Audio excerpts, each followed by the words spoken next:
Hi, my name is Mo Cherie. Welcome to my channel. If you enjoy videos on faith, family, finances, and fashion, please subscribe.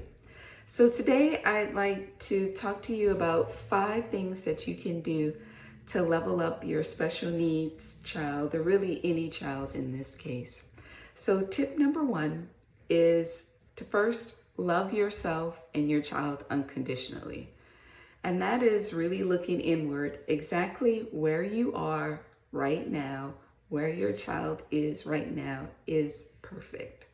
And really accepting this, accepting that you have been given a gift from God related to your child, related to the challenges that you may be experiencing, related to the blessings that you are experiencing.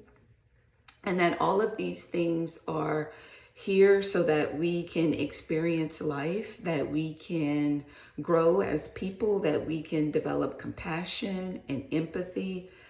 And in you loving yourself, you then become a model for your child. You become the light that they then understand, that they then reflect back into the world. And so really, this has been a journey for me and for my son. And there are times where even something as simple as we recently just bought a new bedroom set. And my son made a statement like, "Mom, I think I can really love myself more with my new bedroom set." And I'm like, that is great.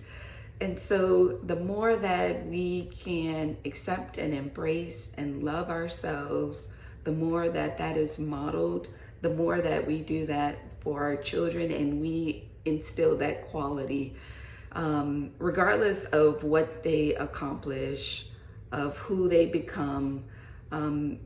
This life is meaningful for them. They have chosen us and we have chosen them. And this journey will be beautiful the more that we can embrace this trait. Okay, so tip number 1, love yourself and your child unconditionally. Tip number 2, understand your strengths and your child's strengths. Really thinking about, what are you good at? What are your good qualities? Maybe you are very detail oriented. Maybe you're good at organizing. Maybe you have a lot of empathy or patience. Maybe you're a kind individual. All of these things are likely qualities that maybe are weaknesses for your child. And so you are sent to model these things. And so it is important that you know what you're good at and that you leverage those areas to better not only your child, but also your family, your community, your workplace, all of these aspects. And then second to that would be understanding the strengths of your child. Each child has gifts, each child has talents, and really looking for those, embracing them, identifying them, speaking that over them often. And some examples could be that they have a great memory. They memorize facts. Maybe they're very kind. Maybe they are fun. I know my son, he is the fun one. I sometimes am more serious. And so he models just living life to its fullest. And so I have started to mirror those things and participate in his fun activities like clapping and jumping up and down. And I will say it has been so therapeutic for me to really just to acknowledge and take his strength of funness and incorporating it into my life. So tip number 2, understand your strengths and your child.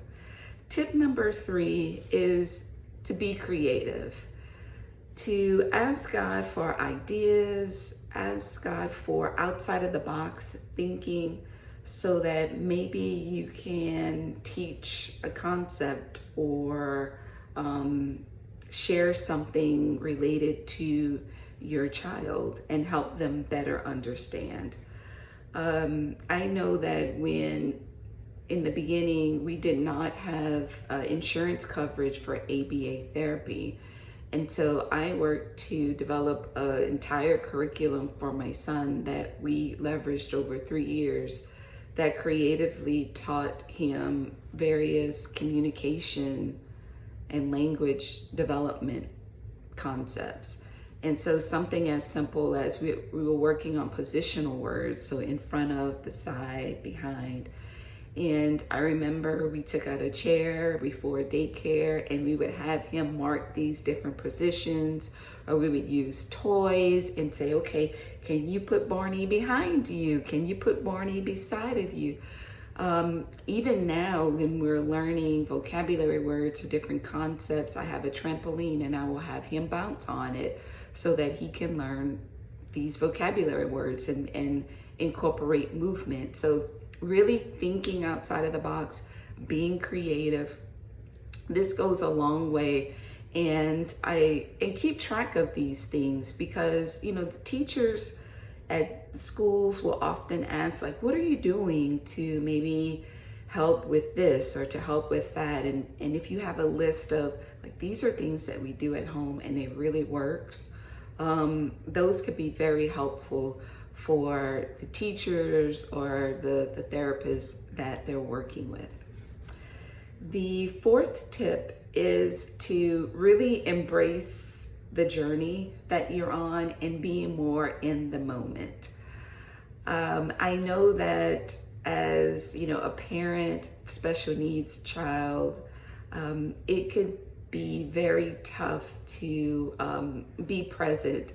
We have these timelines of, you know, your child needs to be have learned these things by 5 years old, and so we have them in ABA, in speech, in occupational therapy, and I have this saying, you know, some of the hardest working kids are special needs kids, because a lot of these therapies and extra activities we have them in, social groups, are really like part-time jobs. And so, you know, just knowing that, you know, this is a journey. Who said that we have to have our kids do certain things at a certain time? You know, really letting go of that. Even if we think about typical learning kids, there may be areas where they're challenged with and they don't meet a certain timeline. And so I've really tried to be more in the moment, to sometimes take off the teacher hat and the therapist hat and just be mom. And there are times where we don't do anything. We take a break from speech therapy, from ABA, from social groups, and we just kind of exist and we enjoy life. And that's okay. I think that develops character. And once again, going back to tip number 1 of loving yourself, just as much as learning a concept or improving expressive language, right? So really being kind to ourselves, embracing this journey. And it is a journey. It's not a sprint. It's a marathon. And there are seasons where we're doing a lot and there are seasons where we're not. And that's okay. And I trust that my child is exactly where they need to be at any given moment. Tip number 5, and I think this is the most important tip, even though the others are important as well, is to really never give up. To know that any person is capable of anything. All things are possible, you know, and really accepting that there are seasons and there are ebbs and flows, and my child can get anything. It just may be a question of when and what will it look like for him. I remember when we were learning how to tie his shoe, that took a year. And that was every day or every other day having him practice tying his shoe. I got a shoe where he could practice lacing. We would talk about the rabbit ears. We would watch videos. Caillou has a video.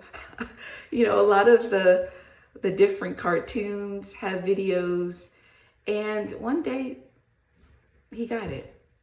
And that's also another piece, is to be patient and kind, and just know in due time that, you know, my son will get this, right? And if not, that's okay. We'll make accommodations and we'll make adjustments.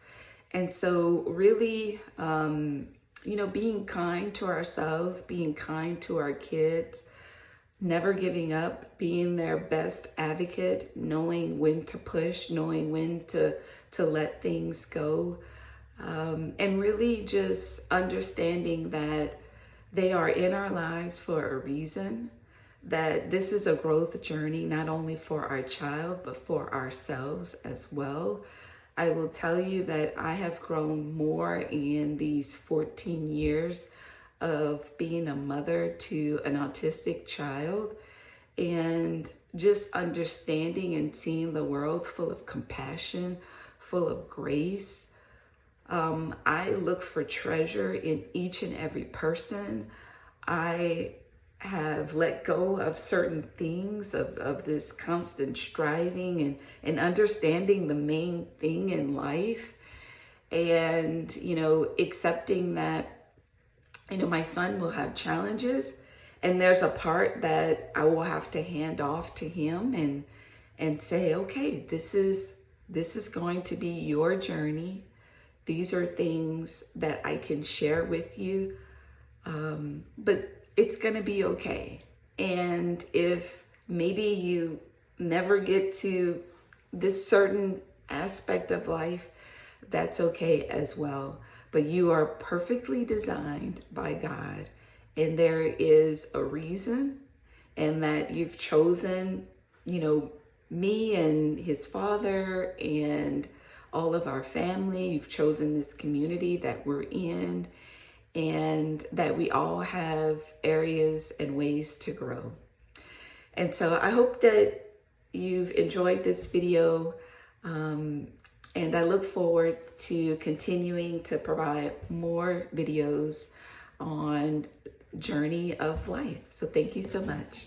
Take care. God bless.